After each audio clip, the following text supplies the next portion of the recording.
Rule Hund के according Hund ने बताया था कि जब इलेक्ट्रॉन किसी ऑर्बिटल में प्रवेश करते हैं तो जैसा कि हम जानते हैं जैसे एस सब सेल में एक ऑर्बिटल होता है, पी सब सेल में 3 ऑर्बिटल होते हैं जो -1 0 +1 हम जानते हैं, डी सब सेल में 5 ऑर्बिटल होते हैं, इसको हम -2 -1 0 +1 +2 के रूप में जानते हैं, और एफ सब सेल में 7 ऑर्बिटल होते हैं, -3 -2 -1 0 +1 +2 और +3। तो जैसा कि हम जानते हैं कि हुंड ने बताया था कि जैसे एस सब सेल है तो इसमें एक ही ऑर्बिटल है, तो इसमें एक इलेक्ट्रॉन आएगा, इसके बाद दूसरे इलेक्ट्रॉन की जो कि अपोजिट स्पिन का होता है इसमें प्रवेश कर जाएगा। लेकिन जब पी सब सेल में इलेक्ट्रॉन प्रवेश करता है तो जैसा कि हम जानते हैं पी सब सेल में 3 ऑर्बिटल होते हैं, और ये तीनों ऑर्बिटल को हम पी एक्स, पी वाई और पी जेड के रूप में जानते हैं। डी ऑर्बिटल को हम D X Y, D Y Z, D X Z, D X का स्क्वायर माइनस वाई का स्क्वायर और डी जेड का स्क्वायर के रूप में जानते हैं। और जो एफ ऑर्बिटल होता है इसकी स्ट्रक्चर आसानी से हम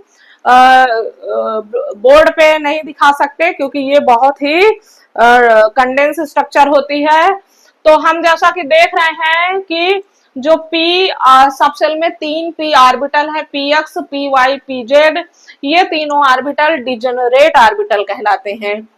डिजेनरेट ऑर्बिटल का तात्पर्य होता है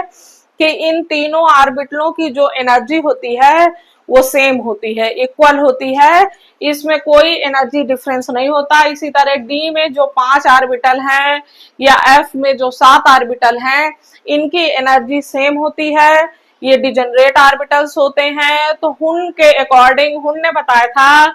कि जब पहला इलेक्ट्रॉन फर्स्ट पीएक्स में जाएगा, फिर जो दूसरा इलेक्ट्रॉन आएगा नेक्स्ट इलेक्ट्रॉनिक कॉन्फ़िगरेशन में, वो यहाँ पर पेयरिंग नहीं होगी, पहले तीनों ऑर्बिटल में सेम स्पिन का इलेक्ट्रॉन प्रवेश कर जाएगा। जब तीनों में या 5 में या एफ ऑर्बिटल के 7 ऑर्बिटल में इलेक्ट्रॉन प्रवेश कर जाते हैं जिनकी स्पिनिंग सेम होती है एक एक इलेक्ट्रॉन, तो इसको डिजेनरेट ऑर्बिटल्स होने के कारण होती है क्योंकि इनकी एनर्जी सेम होती है। जब इनमें सभी में सेम स्पिन का इलेक्ट्रॉन एक एक करके प्रवेश कर जाता है इसके बाद ही इनकी पेयरिंग होती है, पहले हम इनकी पेयरिंग नहीं कर सकते क्योंकि अगर हम ऐसा करेंगे तो ये इस जो रूल होता है उसके अकॉर्डिंग नहीं होता है, इससे हमें इनके क्वांटम नंबर्स की वैल्यू सही तरीके से नहीं मिलेगी। इसके अलावा इसके इलेक्ट्रॉनिक विन्यास में भी एरर आएगा। तो जब तक सभी ऑर्बिटल्स में एक एक इलेक्ट्रॉन भर जाते हैं उसके बाद ही इनकी पेयरिंग स्टार्ट होती है, यह नियम हुंड ने दिया था। हुंड ने इस नियम को बताया और इन्होंने इस आधार पर इलेक्ट्रॉन को किस प्रकार से ऑर्बिटल में हम प्रवेश कराएंगे, बढ़ते हुए परमाणु क्रमांक के क्रम में, जैसे हाइड्रोजन का 1, हीलियम का 2, लिथियम का 3, बेरिलियम का 4, बोरान का 5, कार्बन का 6, नाइट्रोजन का 7, ऑक्सीजन का 8, फ्लोरीन का 9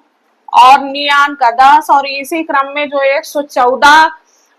एलिमेंट्स हम पीरियडिक टेबल में रखते हैं, ये इसी क्रम में एक एक इलेक्ट्रॉन के बढ़ते क्रम में हम इनका इलेक्ट्रॉनिक विन्यास देखते हैं। तो इनमें इलेक्ट्रॉनों का जो भरना होता है वो हुंड्स रूल के अकॉर्डिंग, जो हुंड ने बताया कि जो पी ऑर्बिटल होते हैं या डी ऑर्बिटल होते हैं, ये जितने भी सब सेल में जितने ऑर्बिटल्स होते हैं इनकी एनर्जी डिजेनरेट होती है, इसलिए सबसे पहले इसमें एक एक इलेक्ट्रॉन प्रवेश करते हैं सेम स्पिन के, इसके बाद ही एनर्जी डिफरेंस ना होने के कारण पहले सभी ऑर्बिटल में एक एक इलेक्ट्रॉन प्रवेश करेंगे, देन इसकी पेयरिंग होगी। इस आधार पे इन्होंने बताया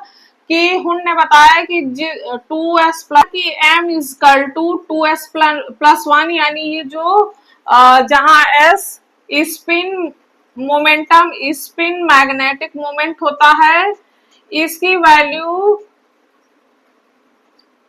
मोमेंट होता है। तो हुन ने बताया कि जिस इलेक्ट्रॉनिक कॉन्फ़िगरेशन में जिसमें 2s प्लस 1 की वैल्यू मैक्सिमम होती है, यानी m की वैल्यू मैक्सिमम होती है, वो स्टेबल होता है। m की वैल्यू जब s की वैल्यू मैक्सिमम होगी तभी m की वैल्यू मैक्सिमम होगी। इसको हम नाइट्रोजन के केस में देख सकते हैं। जैसा कि हम नाइट्रोजन को जानते हैं, इसका इलेक्ट्रॉनिक विन्यास 7 होता है, 1s2 2s2 2p3 इसका इलेक्ट्रॉनिक विन्यास होता है। तो 3p ऑर्बिटल में हम इलेक्ट्रॉनों का भरने का क्रम हम देख सकते हैं कि इलेक्ट्रॉन किस प्रकार प्रवेश करते हैं, और उसके लिए हम m की वैल्यू देखेंगे, किसमें किस कंडीशन में m की वैल्यू ज्यादा आ रही है, किसमें कम आ रही है। जैसे हम 2p में तीनों इलेक्ट्रॉन एक एक सेम स्पिन में करेंगे, तो ये चूंकि स्पिन सेम डायरेक्शन में ऊपर की ओर है, तो प्लस हाफ इसकी वैल्यू है। तो s की वैल्यू हम कैलकुलेट करेंगे, plus half plus half plus half, जो आएगी 3/2 प्लस 3/2। अगर हम इलेक्ट्रॉन को इस प्रकार से पहले में पेयरिंग करा दें, दूसरे में एक इलेक्ट्रॉन है, तो इसके लिए इसकी वैल्यू आएगी half minus half plus half. Half minus half cut जाएंगे, वैल्यू हाफ प्लस हाफ बचेगी।